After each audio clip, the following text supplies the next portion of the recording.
প্ৰকৃতিৰ সমস্ত ৰূপ একত্ৰিত কৰি সৃষ্টিকৰ্তায় নিজ হাতে কৰিছে সৰব নহয় জানো সৰ্বমাৰ আপোন হব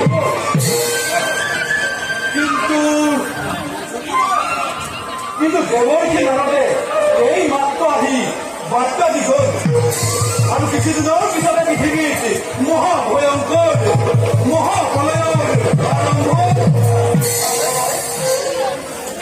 জীৱ জন্তু তৰু তৃণ মনুষ্যকে আদি কৰি একোৱেই বাকী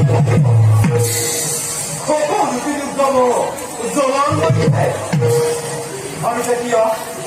আৰু যেতিয়াই পৃথিৱীত দক্ষ লক্ষ্য দানৱবিলাকে মূৰ তুলি উঠিব আৰু আমাৰ স্বৰ্গপুৰী আক্ৰমণ কৰিব তেতিয়া তাৰ উপায় কি কৰা হ'ব ভগৱান? তাৰ বাবে আপুনি চিন্তা নকৰিব লাগিব। এই পদনে মহাপ্ৰলয়ৰ মুক্তি লাভ কৰি যিবিলাক দানৱৰ ওপৰত ধুমুহা পৰিব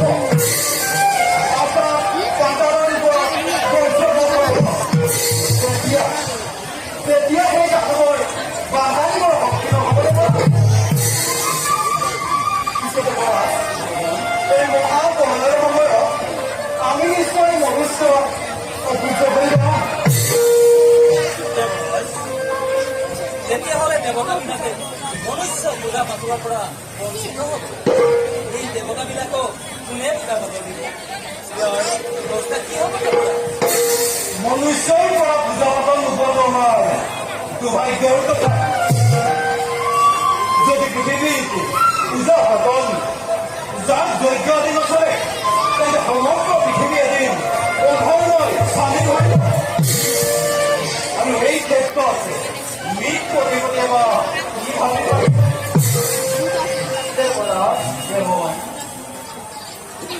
মোৰনো আৰু ইয়াত ক'বলগীয়া কি আছে দেখোন? মোৰ নামতো পূজা পাতল একোৱেই নাই। মোৰ কাম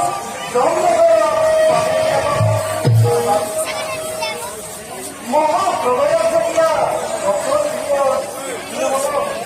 সেই মৃতকৰ আত্মবিলাকে আজি জমা হৈ দিবলৈ কাম নকৰিব।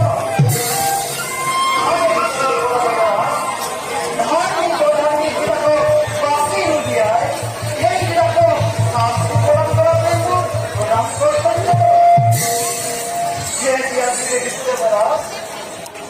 এইবিলাকক ৰাখিব আৰু এখন নিৰ্মাণ কৰা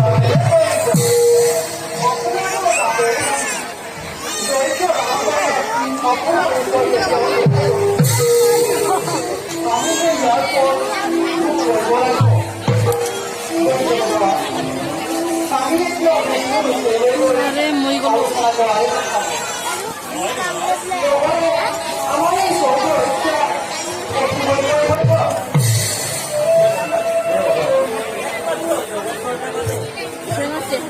মাজতে টকি আছে ন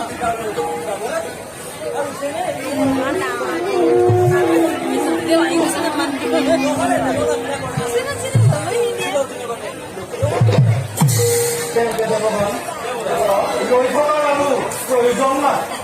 আজি সভা ভংগ কৰা হ'ল। এতিয়া বলা, এতিয়া আমি বিষ্ণু যাত্ৰা আৰম্ভ কৰোঁ।